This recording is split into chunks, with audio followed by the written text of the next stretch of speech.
পিছনে দেখতে পাচ্ছেন প্রচন্ড পরিমাণে আজকে মেঘের দেখা পেয়েছি আমরা।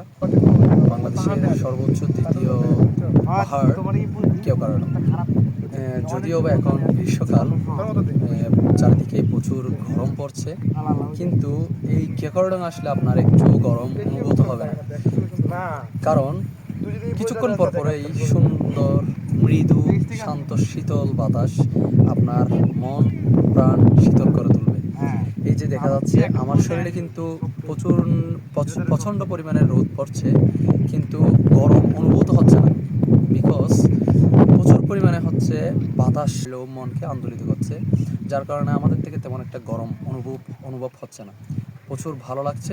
আর হচ্ছে আমার পিছনে দেখতে পাচ্ছেন প্রচুর পরিমাণে মেঘ, বলতে গেলে চারদিকেই মেঘ, এবং এখনও বলতে গেলে আমরা এখন মেঘের মধ্যেই আছি। আর হচ্ছে গ্রীষ্মকালে এই যে এমন পিছনে যেরকম দৃশ্যটি দেখতে পাচ্ছেন, এরকম দৃশ্যটি কিন্তু এই গ্রীষ্মকালে সচরাচর পাওয়া যায় না। তবে আমরা ভাগ্যবান, এত সুন্দর একটি দৃশ্য আমরা উপভোগ করতে পারছি।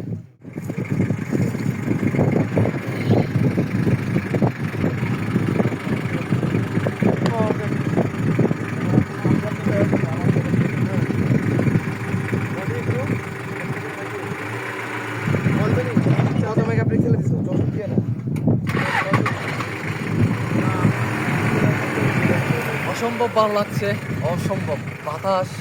এই বাতাসটাই হচ্ছে আমার কাছে বেশি ভালো লাগতেছে। হালকা হালকা মৃদু বাতাস আসতেছে, এবং